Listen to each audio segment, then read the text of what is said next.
But Dallas Express is also jumping on board with this, and they recently uncovered something massive in Texas as well, that Texas A&M has been spending a lot of money, a lot of cash on these H-1B visas. So joining me now to discuss the reporter who's behind all of this, please welcome to the show, Kellen Jones. He's been digging into all of this as their senior investigative reporter, and it's an honor to have him back on today's program. Kellen, I want to thank you for being here. I know you've been digging into the H-1B visa issue, and I know the governor is now responding to all of this. So break down your latest report. Brianna, thank you so much for having me on again. It's wonderful to join all of you. This is a months-long battle that has finally culminated just this morning in a little bit of action. The battle started around Thanksgiving when I asked Texas A&M under a Texas Public Information Act request to give me the documents on how much they had spent hiring H-1B workers over the last 5 years. And 2 months went by and they hadn't handed over the record. Now, as a lot of your listeners will know, and as I'm sure you know, typically under the Texas Public Information Act, they're supposed to give up the records after 10 days. Well, 2 months go by, and finally I've had enough with Texas A&M, and we reported them to the attorneys general. That was the 22nd of this month, and then did a story that we'd reported Texas A&M to the attorneys general. And suddenly, then the documents materialize. Now, what we didn't know at that time is that the governor was looking into this issue. And he demanded the internal records from A&M as well. And we'll talk a little bit about how that ended later. When I got the documents from Texas A&M, what we found is that they spent $3.25 million over the last 5 years hiring H-1B workers, mostly according to national data from India and China, to come to Texas to do jobs. Now, what jobs were they doing? It wasn't the super high level, this is the Einstein of Calcutta or the Einstein of Beijing, and they're so important, we're going to bring them over on an H-1B visa and give them tenure right away because we have to have them right now. These were low-level, generally speaking, instructional roles. Many of them were for instructors or the types of professors that don't have tenure. And in some cases, we found that they were applying for communications manager jobs, graphic designer jobs. In several cases, we found that they were applying for software developers. And so I did a little digging, and I found the job descriptions to be a software developer at A&M. And you need a few years of experience in computer science and to have a computer science bachelor's degree. Brianna, 1 in 4 computer science majors at the time these applications were put in are unemployed or underemployed. Of course, underemployed means that you're working a job and you're totally overqualified for it. So 1 in 4 Americans either can't find a job in this line of work or is working a job they're overqualified for. And Texas A&M is spending $3.25 million to hire aliens to do those jobs, and they couldn't explain why. I asked the university, I asked the president of the university why they had spent this money and why they hadn't invested it in American students. Of course, Texas A&M and the Texas A&M system can hire and create anyone they want. They can identify talent in high schools and in their university system, and they can produce any expert. Yet they've chosen to hire alien labor. And it looks like they've hired about 650 H-1B workers over the last 5 years. And the governor's now responding to all of this, too. I think I've heard you say previously. What's the latest coming from the governor?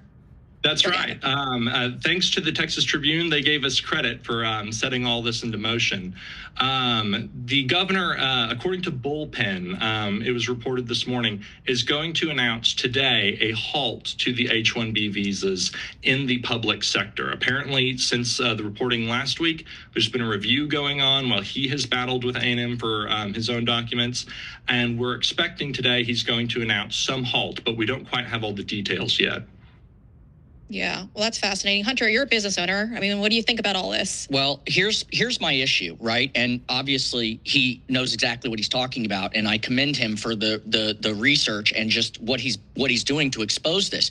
The problem is when you look at the visa program in general, internationally, as a business owner, I want the most skilled, qualified people. Now, not to go off on a tangent, it's sad that we're not doing and investing in the American kind of first system, and that goes into rabbit holes we can go down with the problem with our education system and all of the other stuff.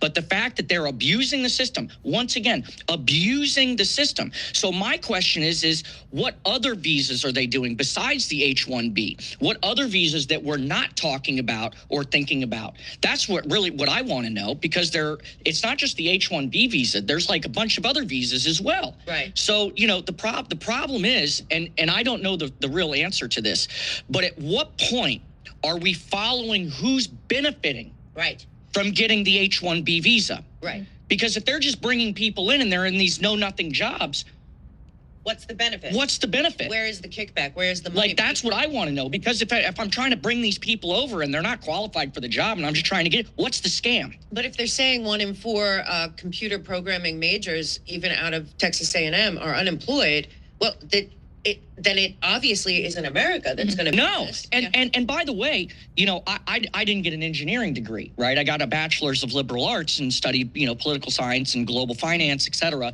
And what I've never understood is we get these people over from China, and I went to an okay school, not now, but okay. And here's the problem. The guys in like a CS50 class, which is like a computer science class, these guys are wicked smart, right? Yeah. Wicked smart. And whether you look at the top engineering schools or whatever, these people that they're bringing over, they're killing us. Yeah. It's the controlled demolition of the United States of America, and it's been going on a long time.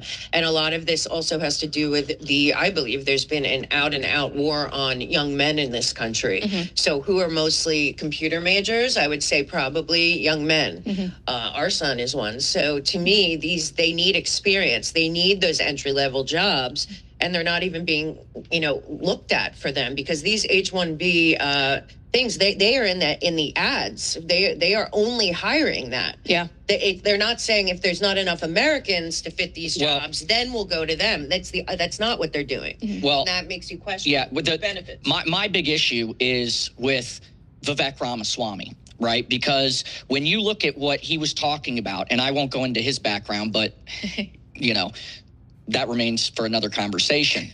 And some adult beverages to go along with it, because that's what I need to be able to even talk about them, is all of the big tech, little tech people pushing this visa thing for people that are performing, right? You're hurting America by doing that. But what the corporation is doing, I want to put the business hat on for a second. The business hat is saying, where can I get the same level at a cheaper price? And if I can just bus them in from India, right, and have a bunch of Indians here, because it lowers my labor costs, right? It increases my profit margins. Of course, I'm going to push for that. And I'm going to find a way to abuse the system, because at the end of the day, it's always about the money. Well, I actually want to ask Kellen, because I know your investigation's not stopping here. Are you looking into any other colleges in Texas right now? Yes, we are. We've got an investigation going on with UT. We've got one going on with Tech.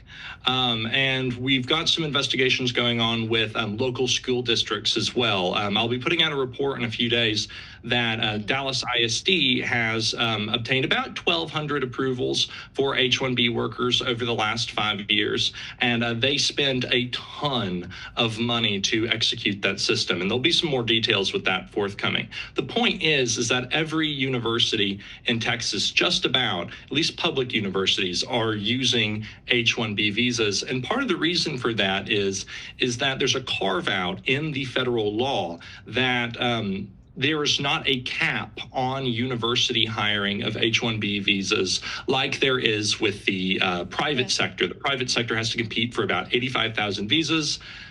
The public sector gets about as many as they want.